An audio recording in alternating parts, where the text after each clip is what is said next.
नमस्कार, मी नितीन. आपण पाहत आहात वायझर इंडिया टीव्ही आणि आता पाहूया आजची महत्त्वाची बातमी.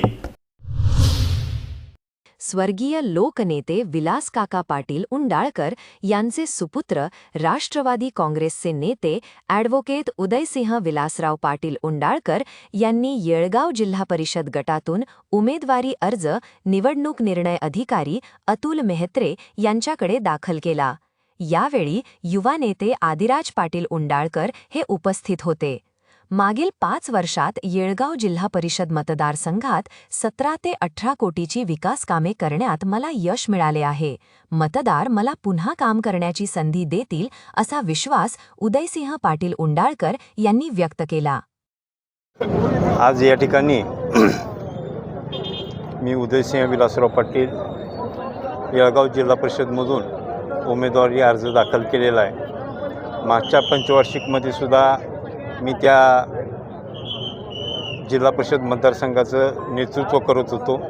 सर्व लोकांनी त्यावेळी मला विश्वासानं जिल्हा परिषदमध्ये काम करायला संधी दिली होती आणि त्या काळामध्ये त्या 5 वर्षाच्या कालखंडामध्ये मी लोकप्रतिनिधी म्हणून काम करत असताना त्या मतदारसंघामध्ये 17 ते 18 कोटीची विकास कामं शासनाच्या माध्यमातून करण्याला मला यश मिळालेलं आहे.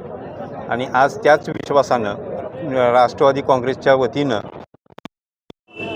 मतदार सर्वजण मला या ठिकाणी बहुमतानं निवडून देतील आणि पुढील 5 वर्ष काम करण्याची संधी देतील.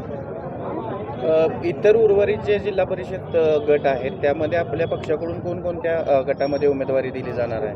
आज या ठिकाणी कराड तालुक्यामध्ये 12 जिल्हा परिषद मतदारसंघ आहेत. या 12 जिल्हा परिषद मतदारसंघामध्ये हा मतदारसंघ कराड उत्तर, कराड दक्षिण आणि पाटण विधानसभा मतदारसंघाला जोडलेला असल्यामुळं त्या विधानसभेच्या मतदारसंघाची जबाबदारी त्या विभागावरती आहे. पण या ठिकाणी काँग्रेस आणि राष्ट्रवादीनं एकत्रितपणे या प्रतिगामी विचारसरणीला विरोध करण्यासाठी एकत्र येऊन या 7 जिल्हा परिषदमध्ये आम्ही तेवढ्याच ताकदीनं एकत्रित लढतो आहे. सातारा जिल्ह्यामध्ये दोन्ही राष्ट्रवादी एकत्र येतात.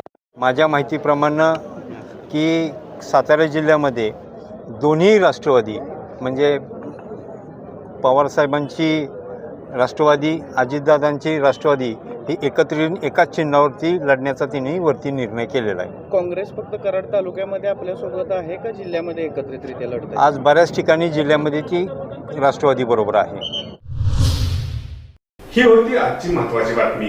आपल्या परिसरातील ताज्या घडामोडी जाणून घेण्यासाठी आत्ताच आपण वायझर इंडिया टीव्हीला सबस्क्राईब करा व नोटिफिकेशन बेलवर क्लिक करून आमच्या नवनवीन अपडेट मिळवा. नमस्कार.